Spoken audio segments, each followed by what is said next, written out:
Houve um tempo antes do tempo, quando o céu ainda não conhecia a guerra, quando não existia dor, rebelião ou separação. Tudo era ordem-luz e harmônia, porque tudo fluía da vontade de Deus. Nesse lugar de glória perfeita, o Criador formou seres espirituais magníficos, Theos de poder, beleza e propósito. Entre eles, havia um que se destacava acima de muitos. Seu nome era Lúcifer, o portador da luz. Lúcifer não foi criado mau. Ele foi criado belo. Sua aparência refletia esplendor. Sua posição refletia honra. E sua função revelava confiança. A escritura o descreve como cheio de sabedoria e perfeição, adornado como se fosse formado de pedras preciosas. Ele caminhava entre a presença de Deus cercado por luz, não como um servo comum, mas como alguém colocado em lugar elevado. Sua existência apontava para a grandeza do Criador, e sua voz parecia conduzir à ordem e à adoração celestial. Tudo o que Lúcifer possuía vinha de Deus.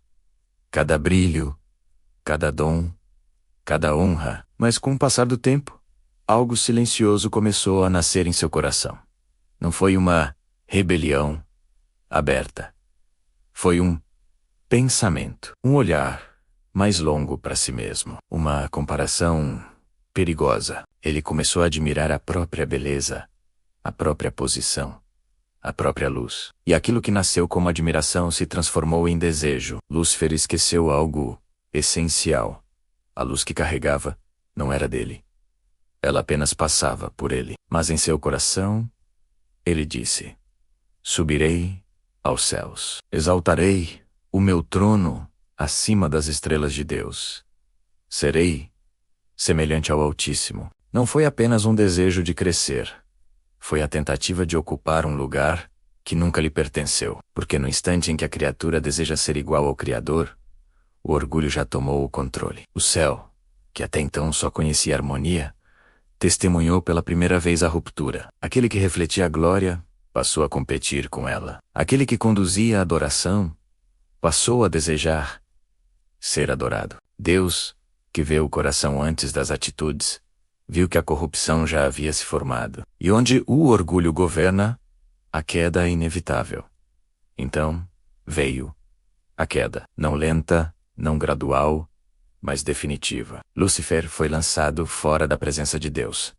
A luz que o envolvia se transformou em escuridão. O nome que significava brilho passou a ser substituído. Ele se tornou Satanás, o adversário. Aquele que se exaltou foi humilhado. Aquele que tentou subir acima de Deus caiu abaixo de tudo o que conhecia. Mas a história não termina no céu. A queda de Lúcifer alcança a terra. Aquilo que o destruiu tornou-se sua arma. A mentira. Ele passou a sussurrar ao coração humano o mesmo engano que o fez cair. A ideia de que é possível ser como Deus sem obedecer a Deus. A ideia de que a vontade própria pode ser maior do que a vontade do Criador. No Jardim do Éden, ele não aparece como monstro, mas como Bosuabe. Ele não ordena.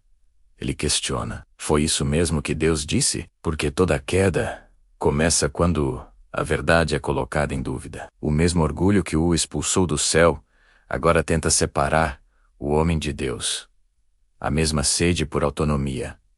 A mesma ilusão de grandeza. A história de Lúcifer não é apenas sobre um anjo que caiu. É um espelho espiritual. Ela revela que não é a posição que sustenta alguém, mas a obediência. Não é o dom que preserva, mas o caráter.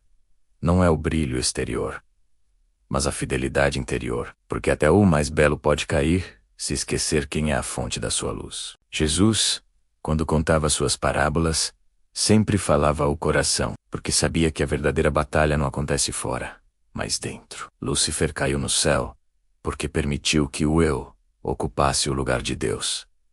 E toda vez que o homem repete esse movimento, revive a mesma queda, ainda que de forma diferente. Essa história nos ensina que subir sem Deus é cair, que brilhar sem humildade é desaparecer, e que tentar ocupar o lugar do Criador sempre termina em ruína. Mas também nos ensina que permanecer pequeno diante de Deus é o caminho para permanecer de pé porque aquele que se humilha diante do Senhor é sustentado pela própria mão, que governa o céu e a terra.